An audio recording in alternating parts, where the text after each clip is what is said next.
Welcome everyone, I'm Anthony Hero, and today we're gonna talk about Denny Chuang and Andy Schneider's visual novel series, Purrfect Apawcalypse.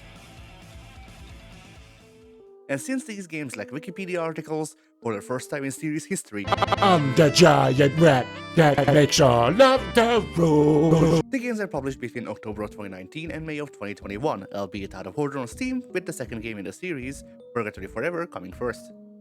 As well as PC, the game is also available on Android devices. Now, since these are visual novels, I will most likely spoil plot developments, and as such, you should at least consider playing these games if a pestle gore murder mystery sounds up your alley. The entire series is like, what, $15–20? Anyway, the games follow Olive, a non-gendered lovably dense dog, finding themselves in a bit of a pickle, for you see, they live in America. I've slowly been coming to terms with my own demise and I'm totally ready to die!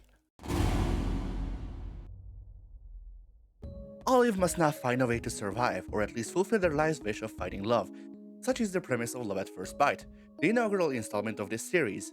On their journey, Olive makes acquaintance of, in no particular order, Patches, the spooky but suave Dalmatian. So I overheard you talking about eating books. You overheard me talking about eating books? Yes. Is that what you're here for? Because I have a few recommendations. Sparky, the kind-hearted strong dog husky. Oh, Olive, you're porting? I'll protect you. I tried to protect the others too, but they were picked off pretty quickly. And Brownie, the tomboyish and goofy corgi. Oh my dog! Am I happy to see you guys? I was just about to start eating toilet paper. I'm Brownie. Who the heck are you? As well as two somewhat antagonistic cats, these being Angel and Coco. See, I could have said Olive meets them in the flesh, but Angel is right there. It is up to our ragtag group, whatever combination that might be, to try and figure out how to survive, what is the source of the massacre befalling Hachiko High, and just who might have been Angel's killer, thus begetting the game's setting, this Purrfect Apawcalypse. Now, mechanically, I suppose it wouldn't be amiss to say that this game is a bit rudimentary, even by visual novel standards, although, even so, this only pops up in one bit of interaction with the game, the movement. You see, to move between locations, you get given dialogue options, and must choose betwixt those. This is no problem in Love at First Bite, but might rear its head a bit later, who knows. As for the story progression and its mechanics, you can try and make your companions happy by choosing the right words and actions, which can change the outcome of certain events. But don't let yourself be fooled. Simply this does not mean that you will get out of this alive. As for the game's presentation, best the game's art style, it is what you'd expect of a visual novel. You presumably see what Olive sees, since the scenes they appear in, and the backgrounds are, in a lot of cases, informative but not exact.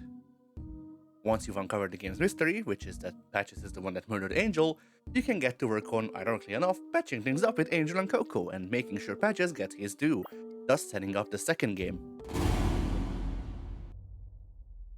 Purrgatory Furever takes place sometime after Love at First Bite, having found Angel's killer and, giving him a new body, as well as befriending him, Coco, and the other survivors of the Hachiko High incident. It is now time for Olive's birthday. There's one small problem though. Instead of just the 5 expected guests at the surprise party Olive is aware of, an additional 1,000 zombie dogs are in attendance to settle things with the group, though mostly Coco. Something's also off with Sparky, and the Angel's body, well, his old one, has disappeared. In this game, the series also welcomes Ginger to its cast, a dog that is capable of magic, which only cats are supposed to be able to do. I wonder what's up with that. As for mechanics, the happiness mechanic for your companions has been extended. They now have 3 positive, a negative, and a neutral state of happiness, as opposed to the previous game's 1 positive and 1 neutral. If you say something a companion of yours dislikes, you break their heart. But fret not, you monster, for a broken heart may still be mended. The character's interactions may change minutely as you rise through the ranks, but the real deal breakers are the rank 3 hearts, which decide whether or not you're capable of undertaking certain routes, although you won't know these until you've hit a roadblock.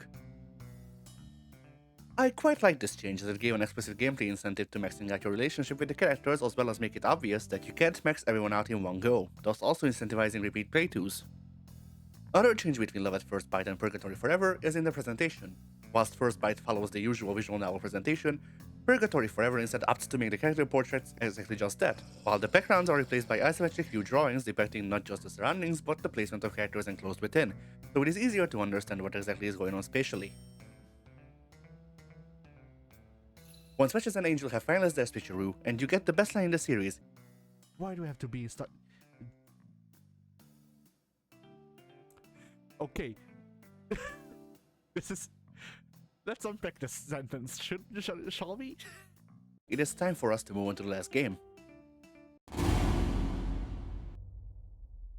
In Patches Infurno, we break with tradition and take control of Patches for once, as he spends a regular school day pretending to be Angel to convince the newly introduced cat magicians to resurrect the horde of zombie dogs Coco concocted by combining living dogs with the concept of death back in the first game.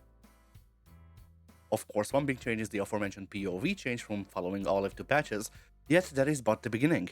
The movement has been overhauled. Instead of utilizing regular text box choices to make your way through the previously abandoned halls of Hachiko High, Patches Infurno introduces a movement system akin to point-and-click adventure games of yore, albeit with the caveat that Patches and company don't visibly make their way through the presented scenery, nor is it particularly interactable like you'd witness in a humongous entertainment game. All that being said though, it does not mean that this change in presentation is badly done or unwelcome. In fact, it is quite the opposite. With this change, we reach a comfortable middle ground between the personal but I suppose tropey and expected presentation of the first game and the more descriptive, but due to that more removed from the characters in a way as well, presentation of the second game. In the end, the game is about one choice that is entirely up to you to make. Has Patches been reformed emerging from the great beyond as a good boy, or has his soul rotten to the point of no return? In my game, I decided to go with the former as I thought that the events of the past games as well as the additional information presented by this game would suggest that Patches would at least attempt, in his own way, to do so. That being said, the writing was such that you could have Patches portray either role and have it be believable, so perhaps I'm just seeing things that aren't there. My only real complaint with this game was the reduction of the heart system to be more akin to the first games rather than the seconds. And while I'm fine with them cutting back on the stages since the guest has grown and juggling all of them in a satisfactory manner would have been a hard task, I did kind of miss the relationship-specific routes that would get locked.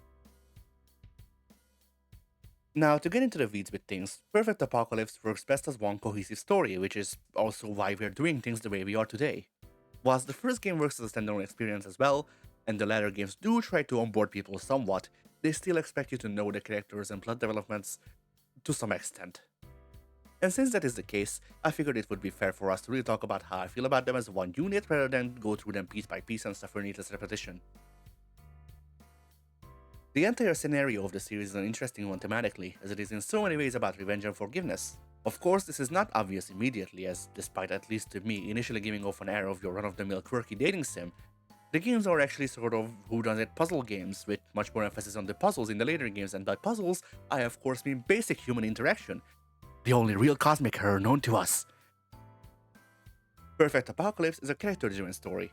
Sure, the titular apocalypse has in some manner happened in the first game and does come back up from time to time, but it's mostly used as a backdrop, just a reason for our characters to get into an adventure of sorts for us to witness.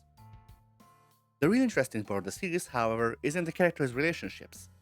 Despite my aforementioned hunch that it was a dating sim, it actually has no real dating sim elements, well, unless you want to count the concept of dating being acknowledged as existing.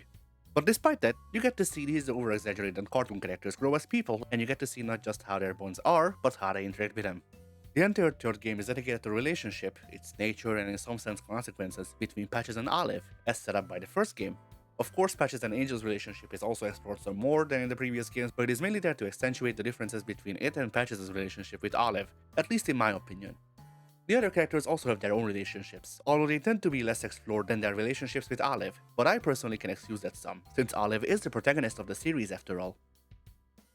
Throughout the series, Brownie and Coco's relationship develops from Brownie's quiet admiration of Coco to them possibly being together after the third game's events, sparking as a new feline rival, and we find out things about Ginger that while explains some of the series' questions, also introduce some others that are unrelated to our core cast and thus are outside of the scope of the series. But the most commendable bits of the game's writing are the core cast's interactions with Olive.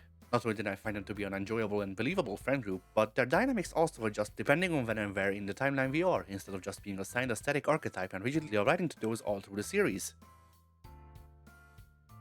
In the first game, the main group, Olive, Sparky and Brownie, feel like friends of necessity. They bicker and argue about ways to survive, but they seldom make jokes together or try to cheer each other up. Meanwhile, Angel and Coco are fearful and antagonistic outside entities, and Patches is up to his usual shtick. In the second game, the main group, now joined by Coco and Angel as well, have grown more used to each other. They now make jokes together. The game has not just the aforementioned Patches scene, but also a scene that exemplifies Brownie and Olive's friendship. In the scene we find out everyone's last names, which is my second favorite scene in the entire series just for including this interaction. What about you, Olive? My last name is Higgins. Higgins? More like Huggins. Olive Hugs or Brownie Hugs Olive and starts tickling them. Brownie also gets a nice scene with Sparky potentially earlier. It's kinda hard to talk in certain terms time-wise within the games themselves, since by their nature you might find things earlier or later than I did, where she tries to cheer him up. Ah, fine. Brownie does a silly little dance while she sings. Sorry, I want to cheer you up, but I don't know how. Everyone, including Sparky, manages to laugh this time. Then, by the last game, they've grown so close that they can work as a unit. The aforementioned dynamic changes occur, and while they are keeping an eye on Patches, they are also willing to welcome him as long as he's also willing to change for the better. As for the art style of the games keep a consistent art style among themselves, which I would personally describe as something akin to pastel gore, perhaps with some light Kebano influence, but alas, I would doubt the accuracy of such descriptions since I'm not so well versed in the minutiae of classically recognized art styles, let alone the ones we've come up with since postmodernism. What matters is that the art is good, establishes the mood and tone the game is going for very well, and is consistently done between the games, which is commendable.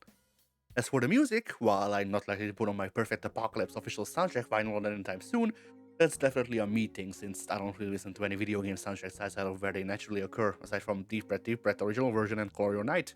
Those two get to be exceptions. Regardless of my incessant dabbling though, Purrfect Apawcalypse's soundtrack serves its purpose in further establishing the game's tone and supporting the art in doing so. I never thought that a song was out of place or ill-fitting to the events they're supposed to accompany. So overall, I quite liked my time with Purrfect Apawcalypse. I'm not gonna lie, I went into the first game thinking I'd have a laugh at the overly quirky characters and cringeworthy dialogue in a diner as an indie dating sim, as the images and Steam description suggested, but having given it a chance earnestly, and realizing how the game is not a dating sim at all, I saw the potential for something good, something definitely niche, but also something that is definitely up to par if not straight up outstanding within its niche. And I would say that the series overall delivered on that potential. I enjoyed the adventures we've had with Olive and gang, and my only real complaint overall is that there's not more of it, but all the same, I can also understand and appreciate that the story is told. It is done. And further meddling with the characters for the express purpose of continuing the series and not more would run a greater risk of ruining them. The fact that the creators knew when they needed to stop to leave the series in a satisfying state in this current climate of continuing series way past their expiry dates in hopes of infinite growth is also, for lack of a better term, commendable. But seriously, does this lie mean that Patches acknowledges his twinkness and is only bothered by Angel being less of a twink?